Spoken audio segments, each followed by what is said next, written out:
in Vietnam is not like these other wars, yet war is always the same.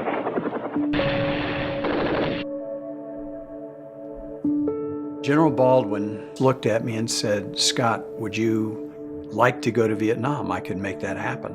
And I immediately turned to General Baldwin and said, "Sir, please sign me up." I've just always been a person that's looked for the hardest thing to do. In the infantry, that seemed like a good place to start. When I went to join my first platoon, I replaced a lieutenant who had been shot in the head. We were not playing with toy bullets.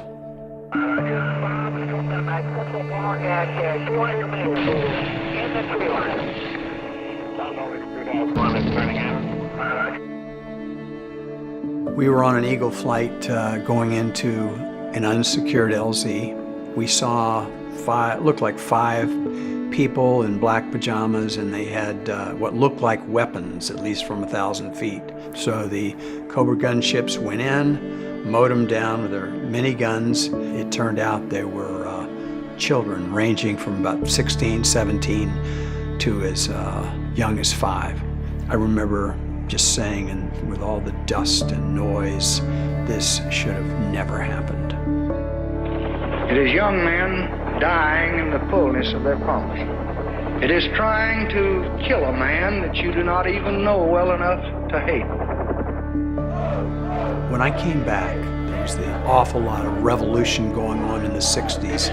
They would look at people like me and others.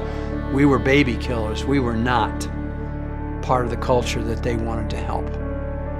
I think I was depressed. I think I had some other manifestations of PTSD. Judy could certainly tell you a few times when I just yelled, threw things. She'd go, "Well, why did you do that?" And I would say, "I don't know. I honestly don't know."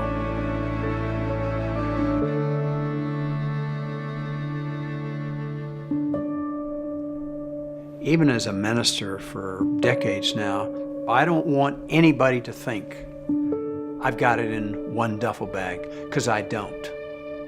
But what I do have is a relationship with a God who loved me when I was bad and evil, and whose love for me never changes.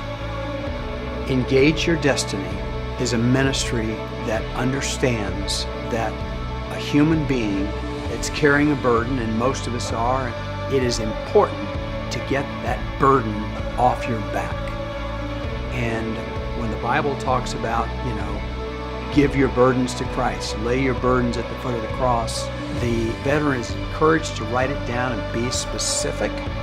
That process, call it repentance, sharing, feeling the forgiveness, opens a heart, and then being associated with a small group where you can break down the walls. I believe that is the most key step that any veteran can take. Healing comes with community, and it starts a process for the veteran to realize, I can have hope, I can have meaning, I can have significance. For me to fulfill what God has in the way of my destiny, I've got to be healthy and feel purpose. We have children to teach. There are poor to be lifted up, and there are cities to be built, and there's a world to be helped.